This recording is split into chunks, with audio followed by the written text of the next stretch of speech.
So good. So good. Well, we preach at SPOTLYFE about being really human, and so that was some human moments there trying to get this going. That's it. Well, you'll get no shade from us. Sometimes the mic works, sometimes the camera doesn't. I mean, what are you going to do? I know. I think this is like my 10th podcast in like 6 months, and you never know, right? You never know. Oh man. Well, how have you been? I feel like it has been a minute since I have seen you. It has. It has. Listen, man, I'm good. I was thinking when the invite came in for this, I'm like, all right, well, let's think back. When did the relationship start? I was trying to do some math, and I think it was probably 2009-ish for you and I, Chris. And I think Jerry's about the same time. 2009, 2010 was when we were first getting HireVue going, and we're kind of getting out in the marketplace. But it's good. I mean, listen, I've started a startup in the past year, right? Trying to navigate economic turbulent times, but I just measure everything just on health and what really matters. Work's work, right? And so I think we try and take care of ourselves first, physically and mentally, and then everything else goes from there. So overall, doing awesome. Yeah. How about you guys? What's new? Well, I mean, it's the 17th day of the new year. There's still time for me to mess it up. That's the way I look at it. Right. The slate is still blank. That's right. Yeah. It's all good for me. I'm just fine. Jerry's already got more miles this year than last 2 COVID years combined traveling. Oh. He's in the zone now. ITZ. Oh my gosh, that's funny. Well, okay, so we could just jump right in because we're going to talk about some fun stuff today. I mean, we go, well, not so fun stuff from an attrition standpoint, but also you've got some, I hear some New Year's resolution life hacks we're going to want to hear about. Yeah. Yeah, I think so. I think it is the season for that, right? So happy to share some thoughts and some ideas, and just grateful for the opportunity for you guys to have me on. And first of all, catch up with you guys, but just talk a little bit more about what's going on in the world. All right. Well, let's do it. We're going to jump right in. You ready? Yeah, let's go. Here we go. Welcome to the CXR channel, our premier podcast for talent acquisition and talent management. Listen in as the CXR community discusses a wide range of topics focused on attracting, engaging, and retaining the best talent. We're glad you're here.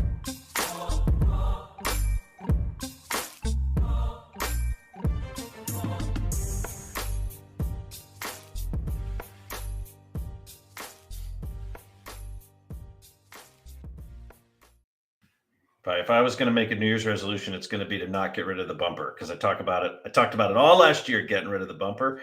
And I find myself kind of jamming out in the green room when it's on anyway. Welcome, everybody. If this is your first time listening to us, you've joined the Recruiting Community Podcast, hosted by myself, Chris White, president of Career Crossroads. And this is where we bring in talent acquisition leaders and experts to talk about what's top of mind for them, what's going on in their space.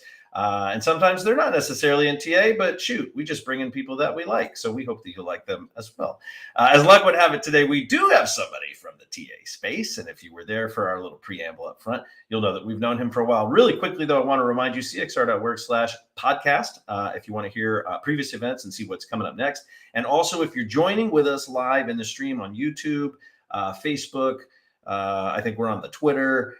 Some of these locations, they're going to let you chat live. So if you want to chat, you've got questions for our guests today, or you just want to say hello and a shout out, I'll even show you this right here. Newbie show. Welcome to the show, Stacy. Look at that. She's our first star of the day. So chat in that chat, little chat stream, and you can say hello to us. We'll put it in if you've got questions again. You can drop those in. Also, if you'd like, for those who may be listening or watching later, go ahead and drop your LinkedIn profile in there. If you're on LinkedIn and watching us, do a little bit of networking, right? Multitasking while you're there. So with all of that, I am going to go ahead and bring in Jerry Crispin. Jerry, say hello to everybody today.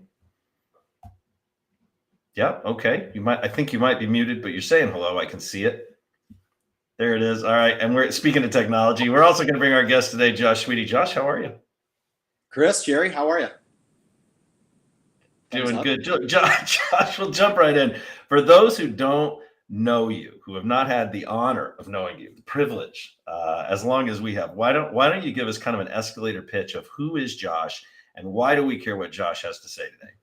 Why do you care, right? Well, listen. I'm not a practitioner, right? I don't own a VP of talent title, but I have been in this space for 2 decades. I have kind of seen it all from talent acquisition, talent management, performance management, et cetera. I'm just a student of the human resources capital industry, and have been at a lot of startups over my years. I was early at a company called HireRight back in mid 2000s.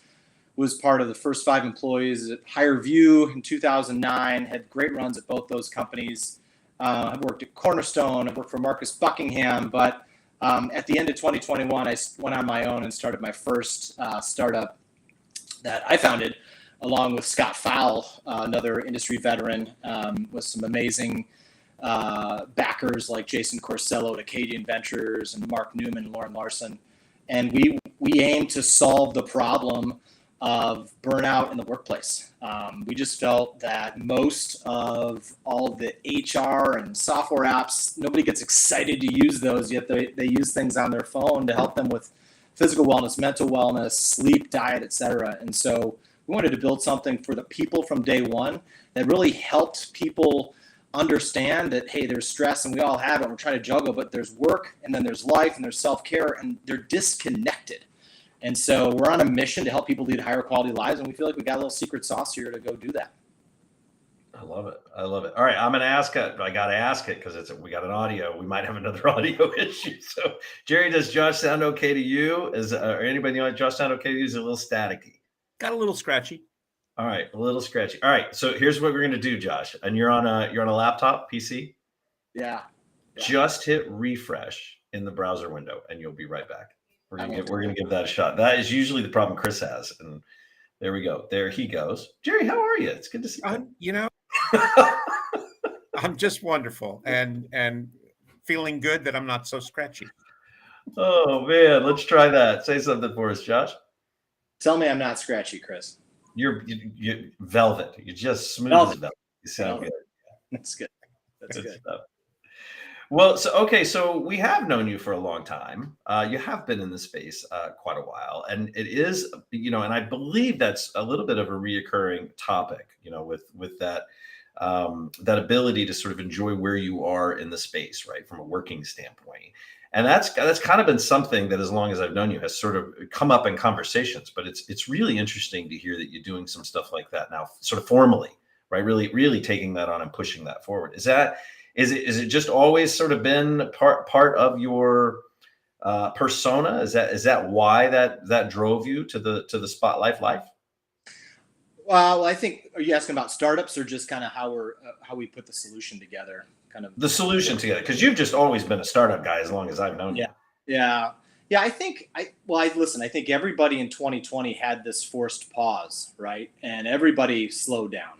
And I got to travel around for work a lot over in Europe before the pandemic, and Stacy from France is on, the Europeans understand this, right? They don't consistently put work before their life. And for better or for worse, us in America tend to do that. And so I think when everybody had a chance where it was okay to slow down and pause, I think they realized a few things about themselves, right? And so we started SPOTLYFE after that, right? And so we started with data, and we started interviewing lots of people. We started interviewing CHROs, heads of talent, but we also started interviewing these people that were writing on LinkedIn that said, hey, I quit my job today. I got nothing else to run to, but I couldn't take it anymore.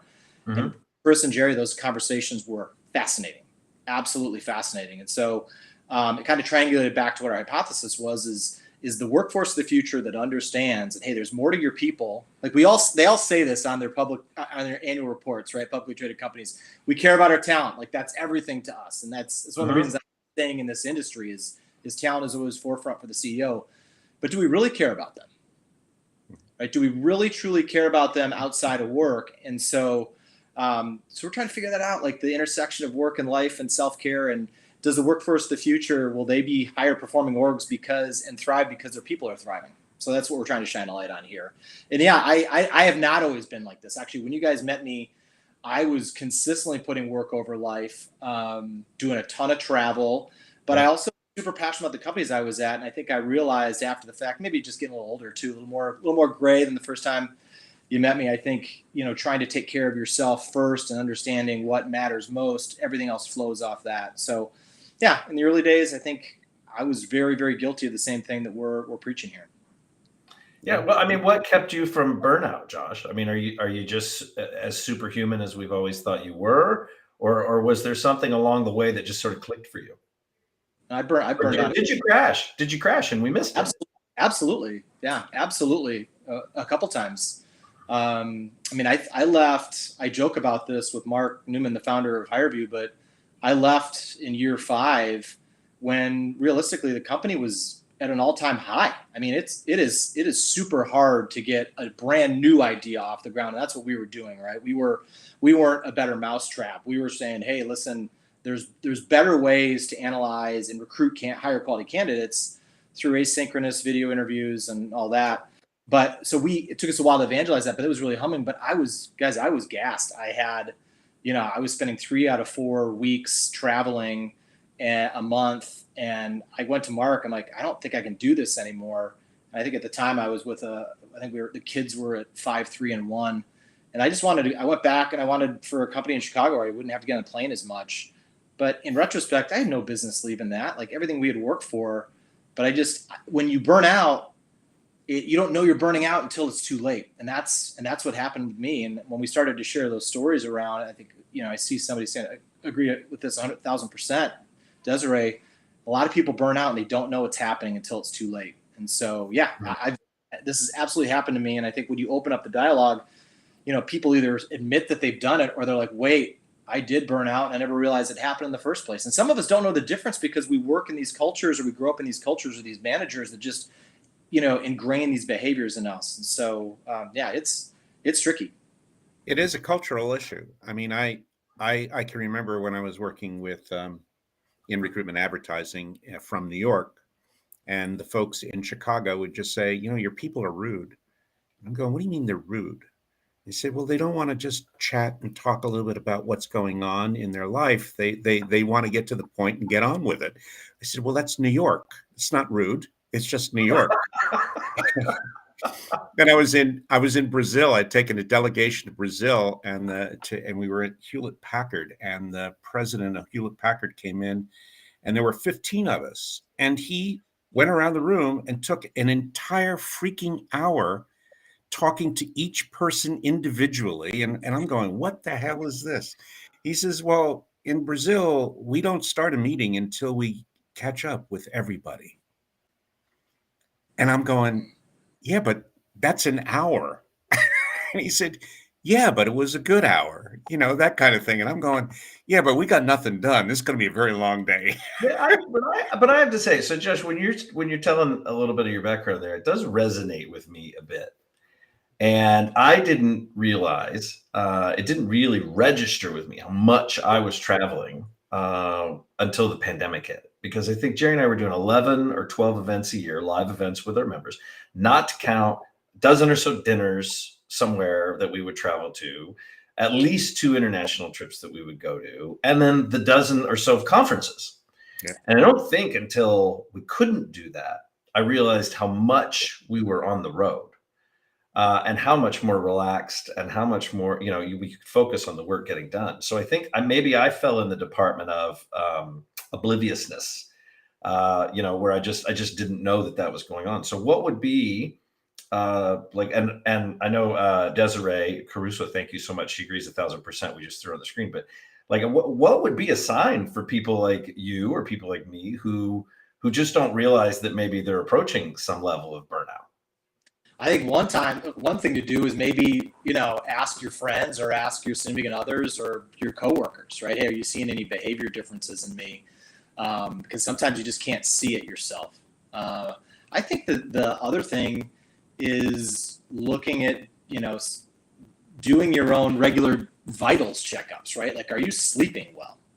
Can you fall asleep and sleep through the night? Although as I approach 50 here, guys, it's a little bit harder to sleep through the night. I'm not going to say why, but I'm getting up at 6 o'clock every morning anyway. So. That's the story for another day.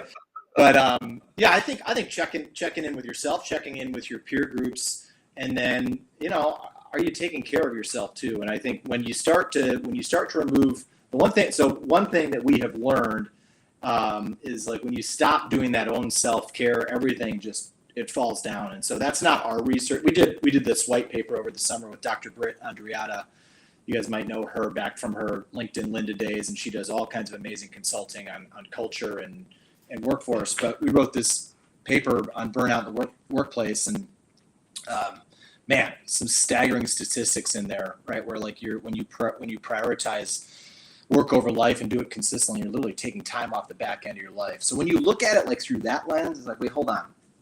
Why am I getting on the plane again this week, right? Why am I agreeing? Like, especially for you guys, you can see when the travel's coming 2, 3, 4 months ahead of time. Like, why am I agreeing to 4.5 trips in a 4-week month? So I just think being more self-aware about everything, trying whether it's exercise, whether it's eating, whether it's sleep, making sure you're taking care of yourself first. Because when you're not, so if you're looking at the checklist, like I'm not even doing those, there's pretty high likelihood that burnout is already happening, or that concept of hustle culture, putting work first. Yeah, well, it looks like another shout out. I'll give it to Desiree, and I hope I'm saying that right. Sorry, in the chat. It looks like she's my burnout sister from another mister. She says, I didn't realize I needed to take a step back and focus on quality of life until the pandemic forced me to do that, and said it helped her to sort of shift her perspective.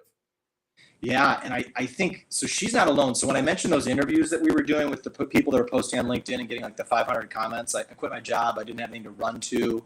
I didn't even tell my significant other. They're getting like 500 likes and comments, and they did the same thing. They had the forced pause. They slowed down. Like, wait, if everything can be taken away from me so fast, why am I spending time with a toxic manager, a toxic culture, leadership I'm not even sure I trust?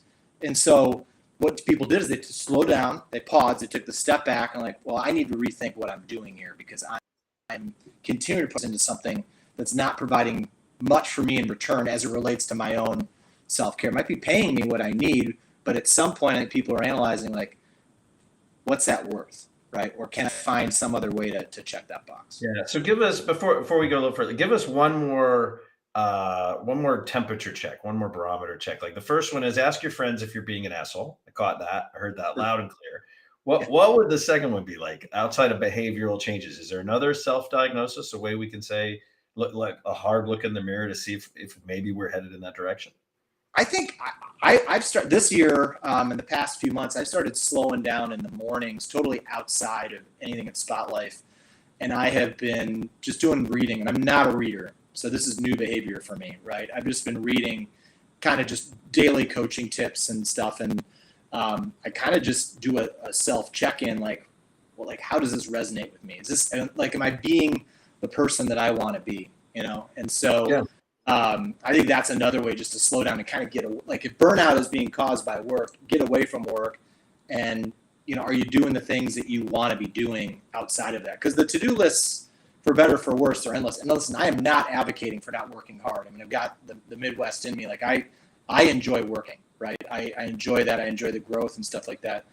But you got to make sure that you're also taking care of yourself along the way. So I think just doing some things outside of work, and is that filling your bucket up, or are you finding yourself like, and if you commit to them, if you find yourself like not even doing those things, then that's another telltale sign of like, am I doing the things that I really want to be doing outside of work, or is it just going to be work? Or when I unplug from work, is the work still turning around in my brain where I can't help but think about the things that I'm doing at work, even though I'm not supposed to be working, i.e. weekends, i.e. yesterday, Martin Luther King Day, right? Give me a time off. Well, Josh, let me ask you. So you mentioned earlier about, people weighing in that, if their boss kind of cares about them outside of work, right? Checking in. To Jerry's point, like in Brazil, they wouldn't start a meeting when he was there until they had caught up with everybody, that sort of thing from a culture standpoint. And am I a freak? Because as I was, sort of climbing the ladder in my career, I never cared that my boss cared what I had going on at home. For me, it was always, does my boss know that I'm working as hard as I can or doing all the stuff that I can? I didn't need them to ask me how my kids were. I didn't need them to ask me what I was doing this weekend. That was nice, but that didn't drive me. Is research showing, and maybe it's because I'm 50 and I've got a little more gray and I'm a different generation, but is research showing that is the case? Or is it an issue of younger workers that maybe just need that? Or am I just, the asshole that didn't care that anybody didn't care? Listen, I think everybody's different. Do you want to take the answer to that one? No. Yeah. I will say this, that one of the things that the pandemic has taught us is that, especially with all of the people who are remote, they're far enough away that we're not talking to people over a coffee break at work any longer. We're talking to people who may be in different countries or different sets of issues, or experiencing whole different issues around weather or family or what have you. So it seems to me there's been a significant shift now when there are team meetings. It's not like everybody just came to work in one place and they can talk to each other over the water cooler. So this becomes a water cooler moment as you start a meeting to see if the emotional, physical, or other aspects of their lives are in effect intruding or blending, if you will, with how they're going to be doing their job today. And so getting right into the job itself doesn't necessarily make sense, because you really have to know whether or not people are motivated to actually even work today. Yeah. Well, in Chris' yeah, case, it might not have mattered. I think, Chris, what's key would be you communicating to your boss what you need, right? What's motivating to you. And I'm not saying you have to bring your whole self to work. Like, that can be pretty dangerous, right? And so, but it's more so, if I'm a leader, how can I get Chris at peak performance? What does he need from me as a leader? And for some people, it's like, hey, our life ebbs and flows, right? We got things going on. And so I think the greatest managers understand that there's more to their people than just the work, right? And for some people, work's everything, and that's fine. But for other people, they've got other things they're trying to figure out. And so I think we're just trying to say, hey, create a dialogue about your team. Now that we can't get around that water cooler, like Jerry says, as easy as before, let's just make sure we understand what's going on, and if they need, it's all about conversations. This isn't rocket science, right? Conversations have been around forever. So just understand your people, understand what motivates them, and lean into that. Yeah, and I wouldn't say, and I just to be clear, I wouldn't say that I didn't appreciate when a boss would ask. And I certainly care about the people that I work with and and I love hearing about their weekends and what they've got planned. But for me personally, that was never a motivator for me. You could skip that part entirely, and I would have been just fine. Yeah. I do think maybe the pandemic has shifted that for quite a few people, though. Mm-hmm. It shine a light on, there's a lot going on in people's lives that you might not realize, because the life side of the conversational equation in some cultures is not acceptable, right? Or it's not welcome. Yeah. Some work cultures, I should say, right? And so all it did is it made companies real. When the companies, remember those calls, right? I mean, the calls were like, hey, don't worry about work.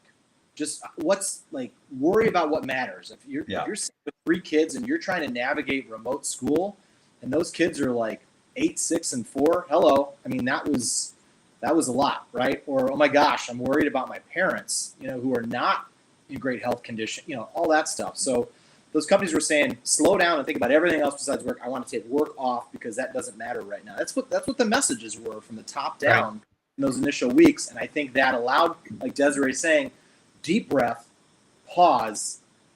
All right, let me really think about this here. Because 2019, Josh and Chris and Jerry, I mean, we were rolling, right? We were getting on those planes, and we were working really fast and hard, and the speed was at the all-time high. So I think that's what happened. I think in the past, the HR approach to work was to compartmentalize unless there was some kind of catastrophe. Then we had the catastrophe, and we realized that just day to day, it's no longer healthy to compartmentalize everything, but that there is something we all need to learn better in how we blend it together. And part of that is the conversation that takes place in teams between your boss and yourself and with the company in terms of understanding that. And I think there's a lot to learn from that. And I think that's why, folks like yourself are identifying this as, maybe there's some capabilities that we can provide to help coach people around this kind of burnout and learn how to do this more. We need to upskill employees, hiring managers, et cetera, and managers, I think, in terms of how we're going to go forward in a 21st century management style. I'm gonna take the pessimist stance for a second. Because what I've seen in my 30 or so years is that the interest and investment that the organizations make are on a pendulum, and that is pivoting off of what's happening in the space, right? And I'll use DE&I as an easy example. We get all fired up, and we being the big corporates, we get all fired up about DE&I when something horrific has happened or some mega event has happened. And then over time, historically, that interest and the number of chief diversity people that we bring in, or people that are going to be focused on these projects or these employee resource groups that we're not going to invest in, that wanes. It seems to me that wanes. And then it gets a little quiet until whoop, it swings back and something else is kind of going on. And I'm left kind of wondering if this is the same struggle. Is it easier now to get leaders who have now gone through this catastrophe, right? To Jerry's point earlier, is it easier now to get them on board with mental wellness is a thing that is important to productivity? It is important to the organization's bottom line. Do you think, Josh, that they're really getting that, or do you think we're also seeing that pendulum of, it's going to be BAU when that starts to swing back and we're all back on the planes, if the airline industry can get their shit together? Like when all that's back to normal, do you see the interest waning? Do you think this is one that's going to stick? Well, let me throw a stat at you that came out from Deloitte in the second half last year, where they said they surveyed only C-suite executives, and they found that 70% of C-suite executives in their survey were looking to leave the job, and find a place that allowed them to have a better balance between their work and their life. And so this isn't just the the youngest generation coming up and saying, I'm not doing this. These are your most expensive leaders of your company, right? 70%. Now, we could debate the survey or whatever, but to us, that was one of those big aha moments where it's like, yeah, I mean, it makes sense. Everybody pre-2020 is like, wow, can I keep going with this? And so I think we're trying to be revolutionary and open up the dialogue, similar to what we've done at other startups, Chris. And I think it's going to be a long road to get there. Where it's getting really muddy right now is you're having all these people say, you're coming back to the office or else. But what everybody's missing and they're saying, well, see, they don't really care about their people. They don't care about their well-being. The correlation between the companies that are saying you have to come back to work and those with expensive office leases is pretty high, right? Those are the companies saying come back to work. So the ones that don't have the big commercial real estate are like, no, listen, do what you want to do, right? And so I think there's a little bit of muddiness there in that messaging, and it's getting caught up with like, they don't really care about their people because they're forcing them back to work. Well, they care about this big asset that they've got in Times Square that's costing them tens of millions of dollars a month. That's what they really care about. Or 20 buildings in the valley, or 15. Yeah, well, we've said that from the beginning. Is there's an ulterior motive between. It'll shake out. I think it'll shake out. I think if you talk to just great leaders, like I want you guys to think about, maybe this won't work for you, Chris, but usually when we're talking to prospective clients, we say think about the leader that got the most out of you, or who jumps in your mind as like your favorite manager. And we talk about, hey, I'm willing to bet that they were trying to coach you to be a better human, not just to be a great worker. And that doesn't mean you have to ask about what's happening on the weekend and stuff, but it's like they're teaching you lessons across all of life. And then think about the one that you just had, the worst memories of, or you're not fond of, and they probably were just talking to you about work output and work output only, right? Which kind of gets old after a while. So I don't know if that resonates or not, but that we usually get some pretty big head bobs on that. Is it a pendulum? Yeah, I think everything's a pendulum in this space. Having been in here in 20 years, like it all kind of moves along. But the crusade we are on is, listen, we don't think people should have to go back to pre-pandemic, just work at all costs. The rest of the world has kind of got some of this figured out. I'm not saying you have to be like Brazil, Jerry, but it's like if we can start to help people become a little bit more aware of what's happening to their own health, and the relationship that work has with that, only goodness can come, right? I think about these leaders that are publicly traded, the CEOs or even private equity backed companies. They've got big goals they have to hit over the next 3 years.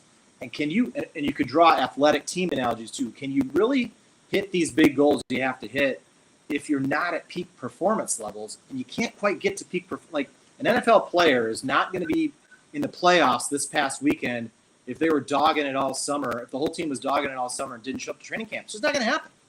And so it's not just about that physical, but it's about this, and it's about taking time off from sports to do the other things. So again, not rocket science. Just understand your people, what motivates them. Make sure they're aligned, they're rested, and they're taking care of themselves, and ask them about it and see what happens. You might learn something.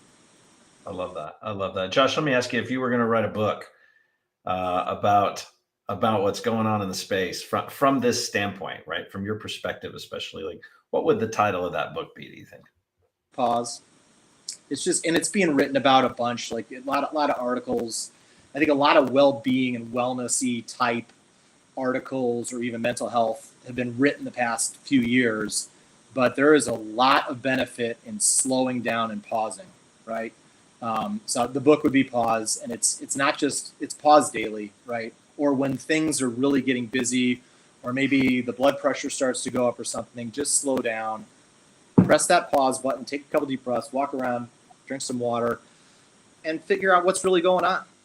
Like the athletes say, like, when they're in a stressful moment, like, the game really slows down for them. It's because they're kind of doing that slight pause. So that would be my title of the book. I've never written a book, by the way. It's not really on the radar, but if I did, maybe that title. So you've got this first book ahead of you. With everything you've learned that's gotten you to where you're at, who do you think gets the first signed copy of that book? I think my parents. I was thinking about this yesterday. I've got a good relationship with both my parents, but I haven't had that sit down with them, like the real thank yous, for the things that they did and they sacrificed. My dad definitely burned out. My dad traveled like crazy when we were younger. Crazy story where he had to go do all these riffs and fire people because headquarters were telling him to do it, and then they ended up firing him last, and it was like really tough stories. And so I know as a parent, there's a lot of sacrifices, that I was lucky enough to have my parents make, that you don't really know what happened. And so I think as now, raising the three girls, it's like, man, there's a lot of sacrifices I'm sure that were there, that I think just, signing it and saying thank you. And, I still don't think they totally know what we're doing here at SPOTLYFE. But, you're at HR. You're onto something fun when your parents don't really understand your job, right? Yeah. It's always been that way. Video interview, what? But they're good. They're huge supporters, and that would be my answer.